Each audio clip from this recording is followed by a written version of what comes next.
Seja bem-vindo ao JR Trade. Como coordenar o trabalho criativo para clientes no Brasil de uma agência que pertence a um dos maiores grupos de comunicação e publicidade do planeta? Quem responde a essa pergunta é o Mauro Ramalho, CCO, chefe de criatividade da Publicis Brasil. Obrigada por participar hoje do JR Trade, Mauro. Obrigado você, Catarina, pela oportunidade, pelo espaço aqui de estar falando sobre publicidade no Brasil. Mas antes de começar o nosso bate-papo, eu só queria lembrar que o JR Trade tem episódio novo toda quarta-feira, a partir das 7h30 da noite, nas plataformas digitais da Record TV. E eu vou começar essa entrevista repetindo a pergunta, né? Como é que faz para coordenar o trabalho criativo que conta com mais de 100 pessoas? É um desafio, Catarina, mas ao mesmo tempo é uma grande oportunidade para a gente, né? Eu acho que o que a gente tenta fazer para a gente conseguir mover a criação com tanta gente assim é remover as fricções que existem, as burocracias que tem na dinâmica criativa, né? Então, para isso, a gente criou rituais criativos, a gente tem uma série deles, na realidade, que desburocratizam todo o processo e toda a dinâmica criativa, né? Então, a gente fez isso na Publicis exatamente para a gente poder focar no que é mais importante para a gente, que é a criação. Vocês criaram um método, né? Exatamente. Essa fricção que você diz, né? Essa burocratização da criatividade, seriam os filtros que ocorrem normalmente quando a gente tem uma ideia? Mais ou menos. Imagina assim, as fricções maiores, elas são quando a gente, por exemplo, recebe um briefing, a gente tem que estruturar uma equipe, a gente tem que começar a pensar numa ideia criativa, depois que chega numa ideia, a gente tem que estruturar uma ideia. Quando a gente não tem muito esses rituais bem estabelecidos, é onde, na minha opinião, acho que gera uma fricção e a gente acaba desperdiçando energia. Quando a gente tira isso da jogada ali, do nosso processo criativo, a gente consegue focar 100% de energia na ideia em si, né? Então, você não precisa mais pensar em como estruturar uma ideia, em como apresentar uma ideia. Então, tudo isso a gente desenhou frameworks para que consiga ajudar o criativo ou a criativa nesse processo, né? Então, 100% da energia vai para levantar a melhor ideia ou melhorar uma ideia que a criação tenha. Mauro, você tem mais de 20 anos de experiência, né? Nacional, internacional, mais de 18 prêmios aí na bagagem. Então, a gente está falando com alguém que conhece mesmo o processo criativo. Então, me diz, como é que surge uma boa ideia? Olha, eu tenho para lá de 20 anos, eu não vou falar quantos, senão eu revelo minha idade aqui.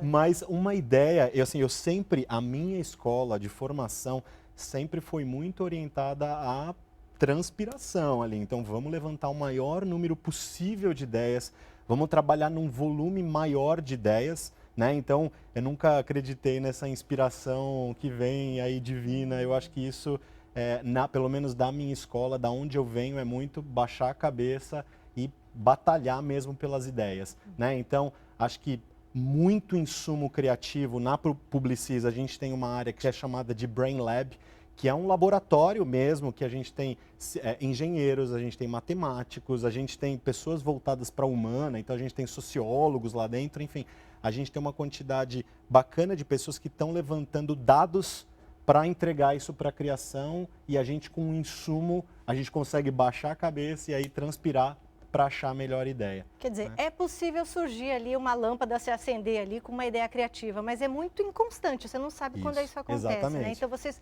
criaram um método, como é que faz para começar um processo criativo? Primeiro, o ideal seria se nutrir de informação? Exatamente. Se nutrir de informação, e essas informações, elas, no nosso caso, da Publicis, vêm da área de estratégia e desse departamento que chama Brain Lab, e aí eles munem a gente com informações, com dados que vêm tanto do target, então do consumidor, dados que vêm do mercado, dados que estão na cultura, né, no pulso da cultura, né, o que está acontecendo agora, né? Então eles munem a criação de todas essas informações, de todos esses dados, e a criação puxa os insights a partir daí, né, a partir desses insumos.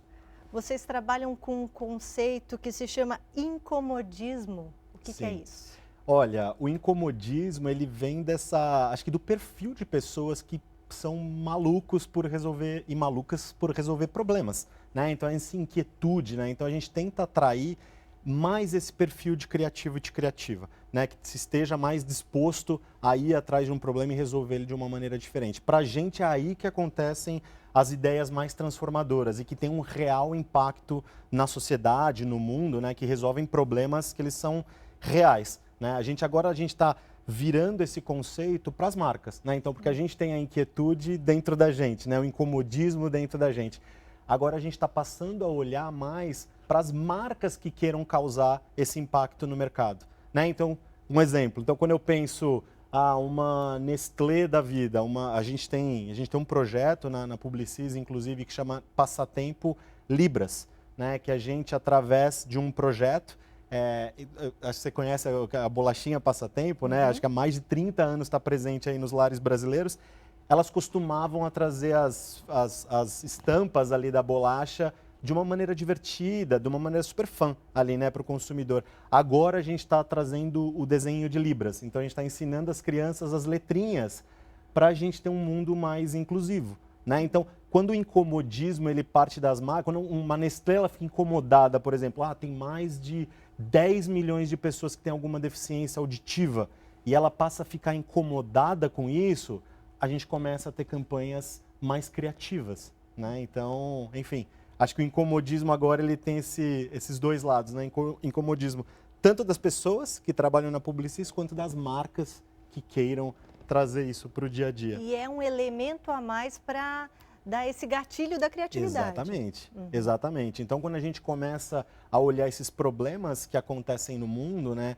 As nossas campanhas, nossas ideias, nossos projetos, eles começam a ter mais propósito, né? Então, quando a gente vê, exemplo, né, a Nestlé falando, poxa, tem mais 5% da população com problema auditivo e quer fazer alguma coisa, um Carrefour, que é um cliente nosso também, que ele vê, poxa, hoje no Brasil a gente tem um desperdício de mais de 8,7 milhões de toneladas de alimento, e a gente se incomoda com isso para tentar levantar uma ideia para resolver isso, a gente começa a ter umas ideias que elas têm um real impacto no mundo, né? Você citou aí 2 clientes da área de alimentos, bebidas, né? Mas vocês também trabalham para clientes grandes varejistas, fábricas de automóveis, né? Redes sociais, inclusive. Sim. Vocês têm equipes para cada setor? Sim, a gente tem. Hoje a agência está separada, que a gente chama de squads, né? Desses times que eles estão focados em cada um desses clientes ou a cada grupo de clientes. Por que a gente fez isso? Porque a gente tem uma equipe que ela é mais especialista no assunto, né? Então, exemplo, pegar Honda, que é um cliente da Publicis. Então, a gente tem pessoas ali que tem uma profundidade incrível, sabe cada parafuso que está no carro, sabe tudo de carro ali, do mundo de automóveis, né? E de motos também, que a gente atende. Então, eles têm uma profundidade muito grande. E a gente tem outro ritual dentro da agência, que é pegar pessoas de outros grupos para dar ideias também, para ter um frescor maior dentro do grupo de Hondas. Mas hoje a gente está estruturado por squad, né? Então por grupo de clientes ali, para a gente ter essa profundidade maior. Que esse mix inusitado às vezes traz novas ideias, exatamente, né? Às vezes o grupo fica viciado. Exatamente. Então a gente optou por a gente ter uma equipe que ela traz essa profundidade, mas a gente tem esses rituais que traz essas coisas mais frescas, né? E aí imputam pensamentos novos, pensamentos mais diversos nesse grupo, para não ter esse vício, né? Quando a gente pensa em publicidade, a gente pensa em propaganda, né? Pensa em propaganda para TV, para rádio, para veículo impresso, né? Jornal, revista, mas hoje em dia a publicidade se pulverizou por causa da internet, né? Você faz publicidade específica para os veículos, específica para o YouTube, específica para a rede social. Enfim, como é que é enfrentar esse desafio? Eu acho que assim, eu sempre tenho uma visão mais otimista desses desafios. O desafio ele existe, mas eu acho que cada tempo ele tem o seu desafio, né? Então, se a gente voltar 30 anos atrás, onde a mídia massiva, né, que a gente chama hoje, a mídia mais tradicional, ela era a mídia disponível, naquela época com certeza tinha os desafios. Eu nasci do digital, por exemplo, eu trabalhei numa das primeiras agências digitais aqui no Brasil. E as mídias digitais elas eram mais limitadas do que hoje, também tinham os desafios. Hoje também a gente tem os desafios dos tempos atuais, né? Então é mais difícil? É claro que tem mais barreira, a gente tem mais meio para criar, mas o consumidor ele é um consumidor único, né? Então quando a gente entende o consumidor, quando a gente entende a jornada desse consumidor, a gente começa a criar mais orientado a isso, né? E a gente começa a desmistificar um pouquinho, não é que torna-se mais fácil, né? Mas a gente entende melhor o meio que esse consumidor ele está consumindo, de fato. Né? Mas o consumidor, ele absorve aquela propaganda em determinado veículo de maneiras diferentes? De então, maneiras na TV diferentes. ele absorve de uma maneira, no rádio de outra Sim. maneira, na internet de outra? Sim. A gente sempre monta essa estratégia, né? Então a gente olha, ele é um consumidor único, mas ele tem necessidades diferentes em cada plataforma, momentos diferentes do dia. Então as necessidades, elas mudam. E a criação, obviamente, obedece a isso, né? Para a gente ser mais efetivo. Isso né? só diz respeito, por exemplo, ao tempo de duração de determinada propaganda ou não? Não, também não. Então tem meio que é de consumo mais rápido, que aí é o tempo de duração, mas tem meio que a pessoa está mais em casa relaxada, tem meio que a pessoa está na rua, on the go ali, está caminhando e consumindo um tipo de mídia. Então varia bastante. Assim, e esse é o desafio. Qual né? que é A o gente mais difícil? Olha, eu acho que eu diria que essa pulverização é onde mora. Eu acho que quando a gente tem muitos meios, né, então o criativo ali, ele tem que criar para cada um dos meios, acaba tem uma barreira maior. Né? Mas eu acho que quanto mais mídia a gente tem, também mais oportunidade de criar a gente tem. Né? Então, antigamente, né, a gente tinha 1, 2, 3, 4, dava para contar numa mão, né, quantos meios a gente tinha. Hoje a gente perde de cabeça na quantidade. Então, acho que também as oportunidades elas aumentam. Né? Então, eu criar para o YouTube, eu sentar e criar para um TikTok, eu sentar e criar para um Facebook e assim por diante. Então, criativamente dá mais oportunidade para a gente. Mas eu acho que a barreira está aí. Eu acho que é olhar esse tanto de mídia que a gente tem hoje e conseguir criar e ser efetivo para cada uma delas. Né? Acho que o desafio é esse hoje. É porque o YouTube, por exemplo, você começa a ver uma propaganda, ela tem que te pegar logo nos primeiros segundos, senão você já pula ali, exatamente. É isso, né? Bom, o trabalho criativo não está envolvido apenas na criação de campanhas, né? Sim. Ele é usado, por exemplo, para o fortalecimento de marca. Como é Sim. que funciona isso? Hoje, acho que todo contato que a gente tem com o consumidor, de qualquer maneira, é uma oportunidade de a gente construir marca. Né? Então, uma campanha, como você falou, é uma oportunidade de construir marca. A gente cria um produto novo, é uma oportunidade de construir marca. A gente cria uma experiência, é uma oportunidade de construir marca e assim por diante. Né? Eu criar uma estratégia de CRM para entrar em contato com o consumidor, tudo é uma construção de marca. Né? Então, a gente tenta trabalhar essas diferentes frentes. Acho que a comunicação, ela deixou de ser só a propaganda tradicional. Né? Então, hoje, quando a gente pensa numa ideia, ela pode ser qualquer oportunidade para a gente construir a marca, né? Ou vender um produto, enfim, aí depende da estratégia. Né? E a tecnologia no processo criativo, Sim. ela é um aliado ou ela impõe obstáculos, dificuldades? Sim, a tecnologia acho que é a grande pauta do momento, né? Não só na publicidade, né? Mas em diferentes frentes, né? Eu sou otimista de berço, né? E eu sempre, como eu nasci do digital, eu sou um grande entusiasta de tecnologia. Né? Então eu acho que a gente nunca vai ter menos tecnologia, né? Sempre mais tecnologia. Então acho que quanto mais a gente abraçar a tecnologia, para a gente é melhor. A gente usa a tecnologia ao nosso favor. Né? E hoje na publicidade a gente já tem grandes manifestações de como a tecnologia nos ajuda, né? No dia a dia. Então a gente está usando isso para ser mais criativo, né? De alguma maneira.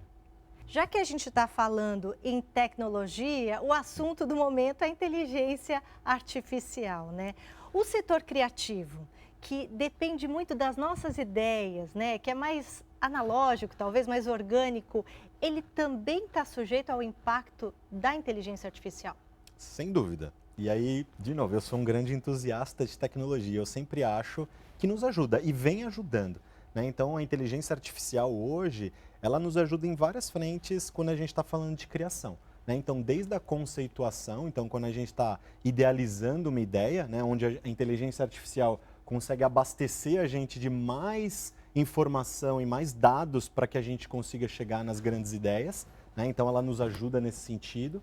Nos ajuda também na fase de prototipagem. Né? Então, quando a gente tem que prototipar uma ideia para mostrar para o cliente, a inteligência artificial consegue ajudar a gente.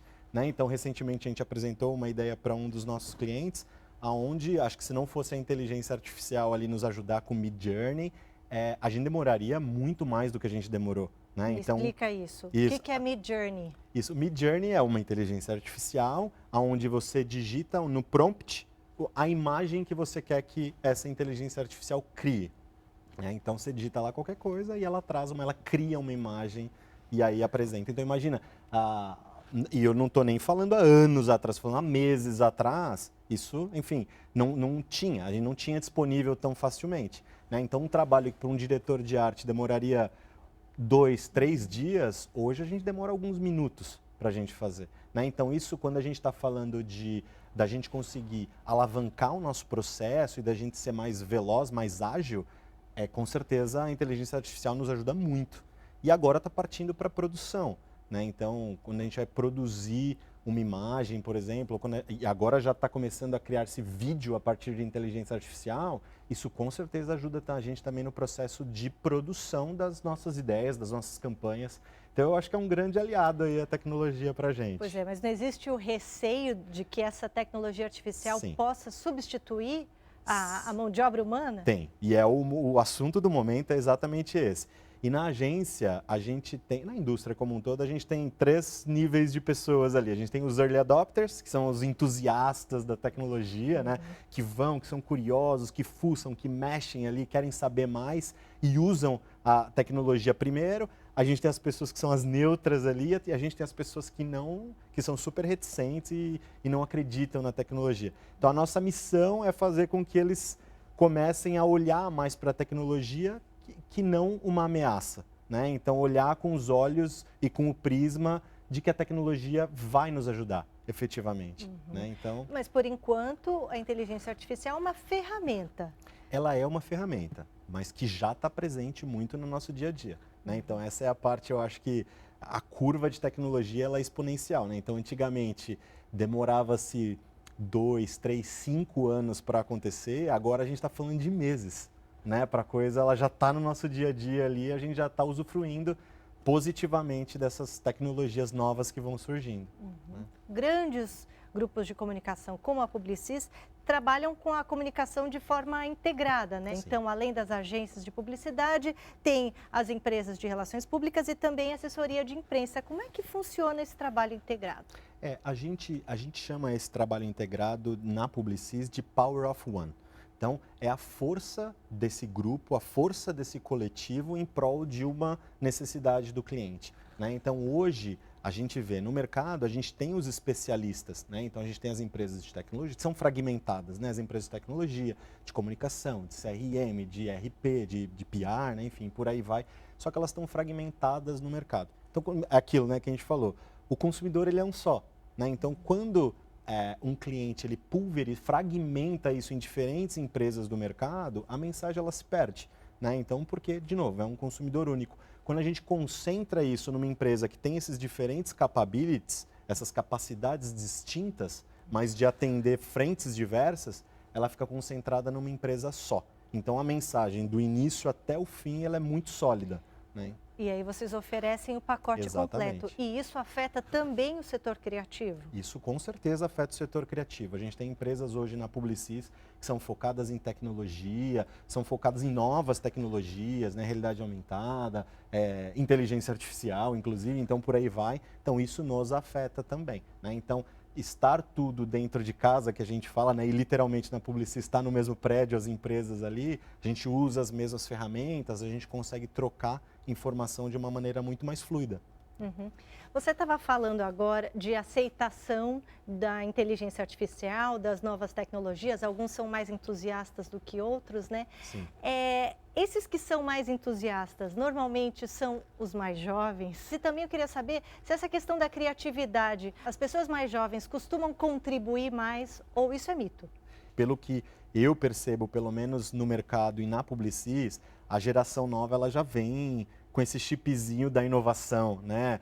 Ela anseia por coisas novas, por tecnologias novas, né? Então, o que é novidade agora, daqui 5 minutos já não é mais para a geração Z ou para a nova geração, né? Então, inegavelmente, a geração mais nova são os que são mais entusiastas, né? Então, o que a gente tenta fazer é trazer essa geração como inspiração para todo mundo, né? Então, eu acho que hoje em dia, e aí eu vejo isso de novo com bons olhos, tanto os clientes quanto as pessoas que trabalham na própria agência são pessoas que já estão mais maduras e ambicionando inovação, né? Então, acho que isso antigamente, enquanto a gente tinha uma galera que ficava um pouquinho mais tranquila ali, hoje em dia não tem mais espaço para isso, né? E eu acho que clientes mais maduros e essa nova geração fazendo essa força, acho que todo mundo caminha e aí acaba bebendo dessa fonte. Né? Mas as equipes costumam ser mistas, existe Sim. uma composição de diversas gerações. Tem.